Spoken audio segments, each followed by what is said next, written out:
Hi everyone, this is Ryan Hoyme, aka Massage Nerd, and today we have a special guest, Eeris. Hi. Hello. Hi. So it's my understanding that you're a breast cancer survivor then? I am. Okay. And then that actually helped you in a way to develop techniques and stuff related to massage, right? Right. Yeah. And so what kind of style are you concentrating on right now then? Okay. Yeah. All of them? Yeah. Let me start from even before, because when I went to massage school, through massage school, there was a big no-no to work with cancer at all. Yeah. They said, oh, if there's somebody with cancer, don't go there. Yeah. and then I had my ordeal with breast cancer. I felt, and I was already a massage therapist, and I felt like there's a lot we can do. And that was 11 years ago. So since then, things have changed quite a bit. And I live in Boulder, and Boulder is very open to anything alternative, whether you're a doctor or, you know, so right now in Boulder, you can find almost in every hospital, you can find oncology massage. And a lot of our students, or the students for the Boulder College of Massage, work at the hospital. Okay. So now there's a lot of acceptance of massage in the medical field and in the hospitals for cancer. And when I developed this class, it was because people were afraid to touch people with cancer. Yeah. But there was a lot that they needed to know, and they could do, especially with breast cancer, because a lot is happening to the body. A lot is happening emotionally. And the power of body work is to help a person, first of all, relax and calm down and find a place where they can just be without making decisions, without seeing a doctor, without being probed and poked and x-rayed. Yeah. So it's a very, just for that, massage can do a lot. Besides the fact that once they go through their treatment, their surgeries, working the scar tissue, range of motion, all that stuff is very important for the healing. So it really covers, the person as a whole, from emotional and physical, physiological. Yeah. Do you remember any certain thing that kind of changed all that? Was there certain research? Or, yeah, they have. I don't remember specific. Yeah, it's a research, while ago. But, Yeah. Actually, it's more recent Okay. that it's coming out that massage is okay, and actually massage increases the immune system, versus massage can stimulate cancer cells in the blood. Okay, so that notion has changed. There was no proof. They couldn't prove that massage will stimulate the blood flow, that will increase the circulation of cancer cell in the body, therefore it can spread to other parts.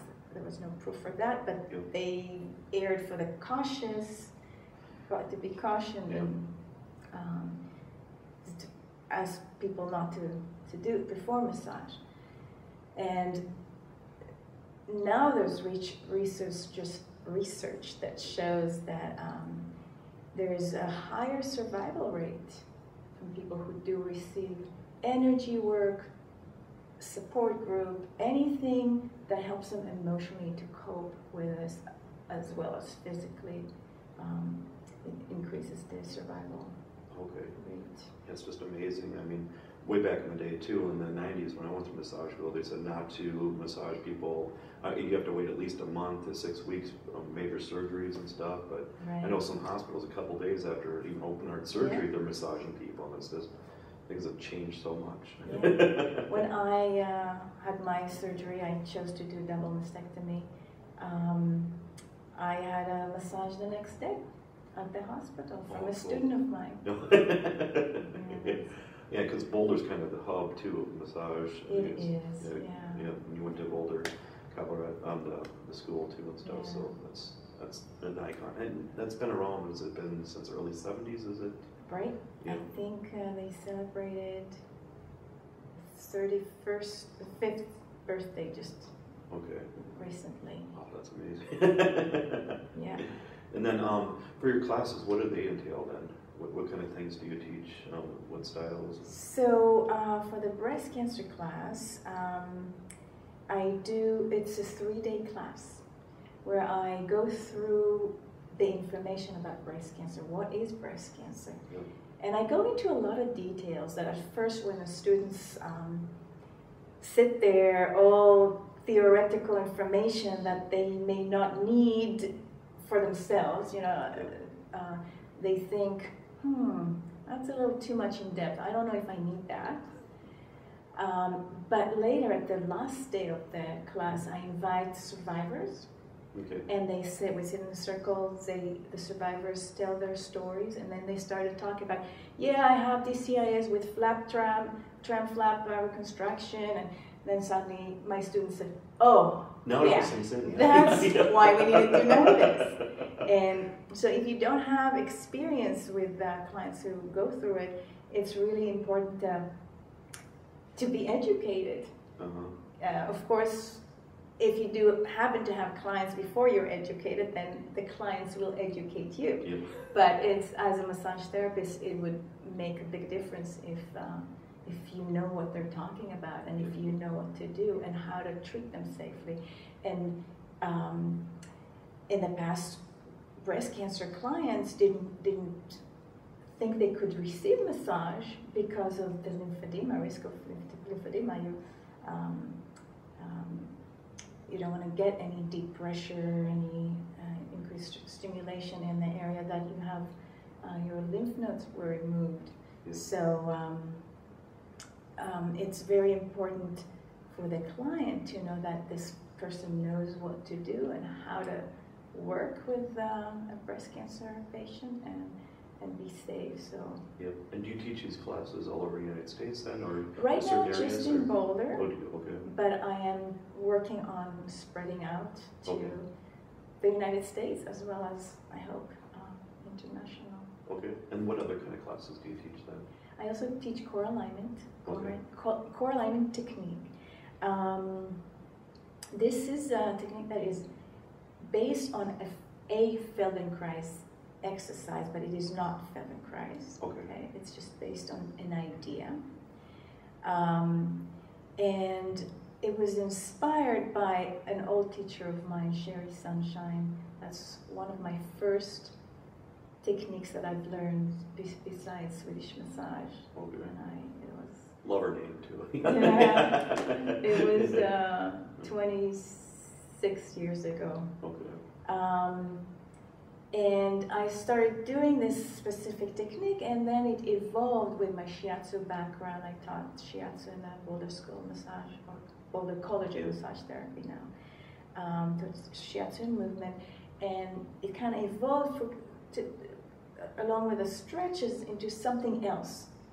So I gave it a different name, and it was the Sunshine Technique with Sherry. And my variation is core alignment technique, but I do like to give her the credit for the initial movement. And it works on very slow, repetitive movement, mostly done in side position. And the goal in this work is to re-educate and reprogram the body so it can release old pattern, old trauma, and start to and find its realignment and work as one unit versus just one shoulder is moving okay, one shoulder is stuck, or I can't move my hips. So teaching the body to move in a harmonious way. Is it kind of like positional release in a way too, or strength, counter strength and stuff? Or? I'm not sure what you mean by positional release. Positional, just putting the body in a more relaxed state at all? Or, it could be, you could say that. Yeah. It's a lot of movement. There's almost like you never see. Yeah, it's continuous, but it's passive range of motion. Okay. And passive movement. The client is all just relaxed, and And if they're not, if they're holding, then I'm talking them through, whether with my body or with words. It depends how this client will receive the information. So I'm talking through releasing specific areas I feel that they're holding on to. Okay. So there's some spinal manipulation, pelvis, shoulder, and neck. Okay. And you go over posture evaluation too and stuff like that? And, yeah, in classes I do. In practice, sometimes. Yep. Yeah, depends if I see this client for a while. Yeah, or not. and I just wish I would see that more out in the field too with posture evaluations and stuff. Because again, it's the average therapist sometimes doesn't have time or they're not educated enough. Exactly. So it's great that you're showing people how to do those kind of things in the right way then. So.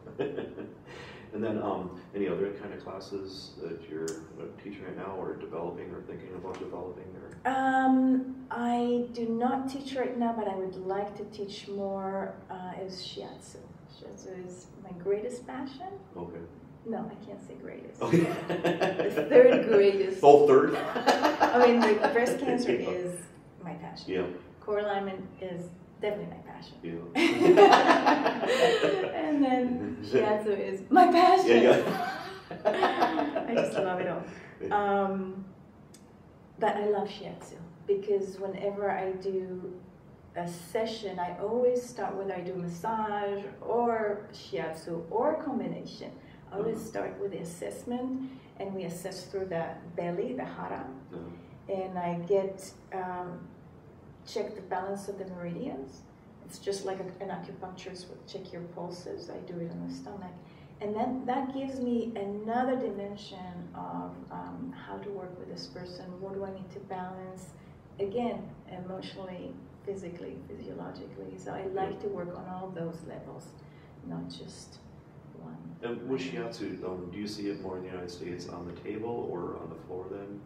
I work on the table. Okay. And when I taught it at the massage school, we started on the floor and then evolved into teaching that on the table. Is it easier to teach it on the floor then, would you say? Or is that more the way they perform it over there then? Or it's different, and the reason we moved to the table was because people just, the Westerners are not used to being on the floor. And it caused a lot of problems, and people didn't use it because it was on the floor.